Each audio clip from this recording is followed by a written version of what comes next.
La tiene, creo que es el diario Clarín en tapa, y es una imagen de algo que pasaba ayer en Brasil, en una de los tantos operativos contra los narcos en las favelas.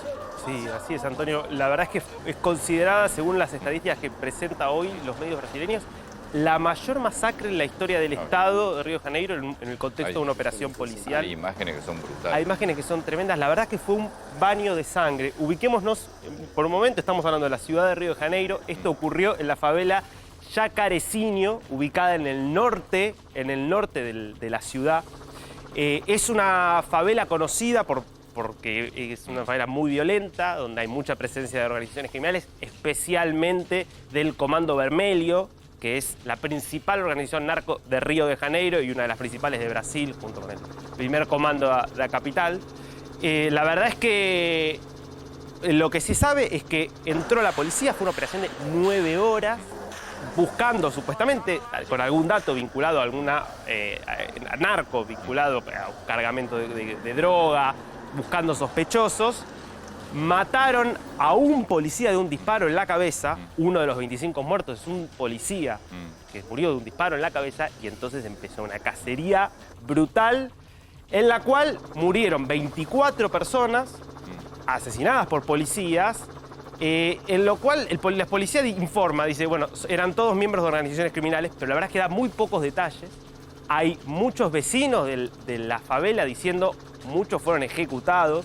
Hay organismos de derechos humanos poniendo mucho la lupa sobre lo que pasó, porque es muy oscuro todo lo que está, es muy poco transparente todo lo que está informando la policía.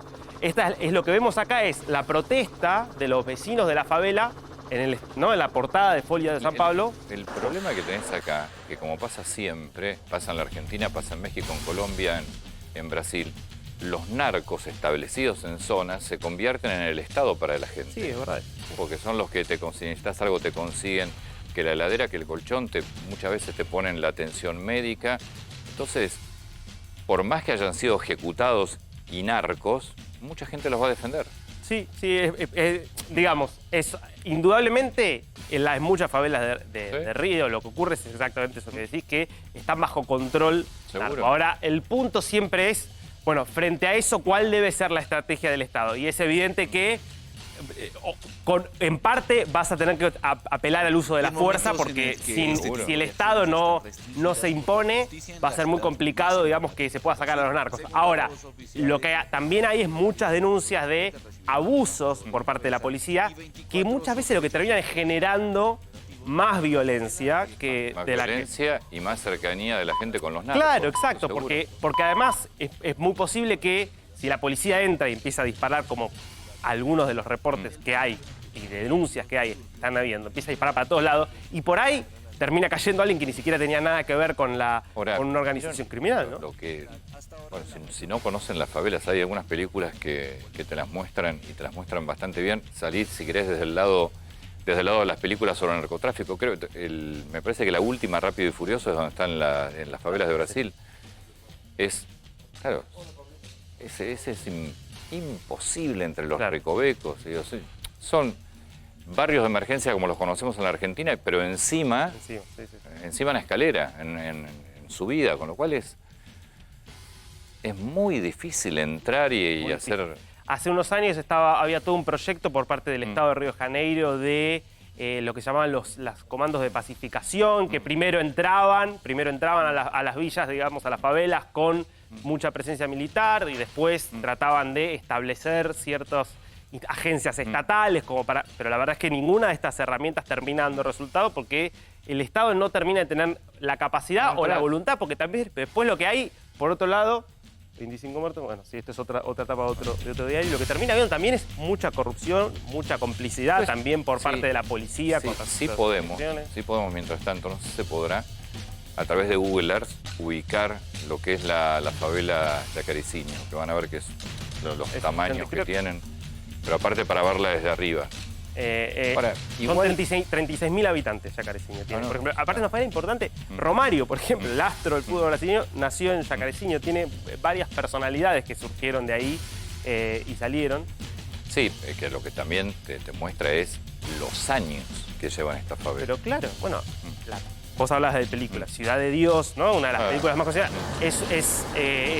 Cuenta una historia de la favela Ciudad de Dios de la década del 70, ya controlada por organizaciones criminales y con un nivel de violencia. Pero yo creo que el fenómeno que vos tenés en Brasil, que es un poco también lo que pasa en México, es como una apuesta, digamos, de las autoridades, como ir muy por la vía militar para encarar este tema.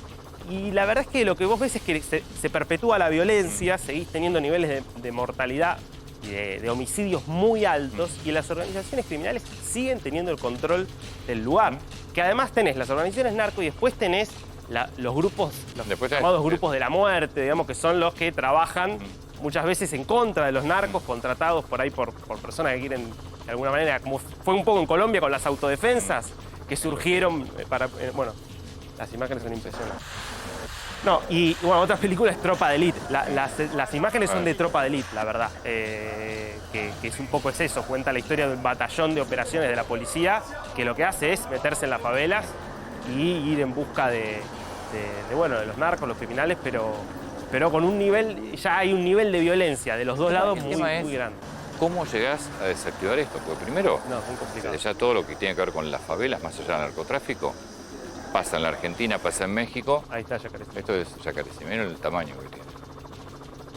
Pasó en Brasilia el fenómeno también, es decir, tenés todas las favelas en la parte, en los anillos externos de la ciudad, que después es toda gente que baja todos los días a trabajar y vuelve a las favelas, los que trabajan, lógicamente. Es decir, no las vas a mudar de ahí porque tienen su trabajo en las ciudades. Pero además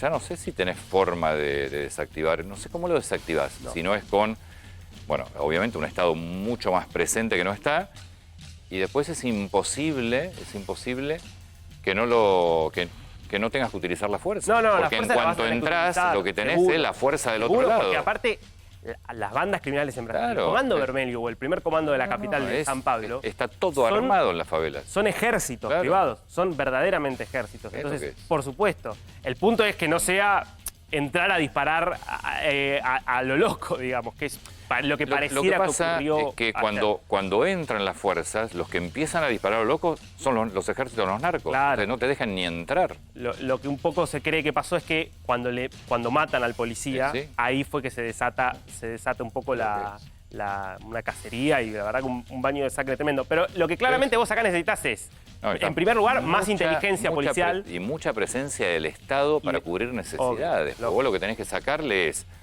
al habitante de la favela, le tenés que sacar el que lo protege. Es decir, tiene que ser el Estado y no el narcotráfico. Obvio. Esto es... Ahí es combinar una dosis, digamos, muy delicada de un poco de fuerza vas a necesitar usar porque los tipos están armados realmente y son organizaciones muy fuertes. Lo mismo pasa en México. Y en México ya hay lugares, zonas que directamente el Estado se retiró del todo. Sí, claro. Pero fíjate que en México... Y te cobran peaje a las empresas, pues quedaron empresas con industria, bueno, hay empresas argentinas que quedaron allí. Techín quedó dentro de una zona donde paga todo el tiempo peajes para poder entrar. Bueno, hay un montón de municipios en donde si el alcalde se le ocurre a no responder directamente a lo que dicen las organizaciones...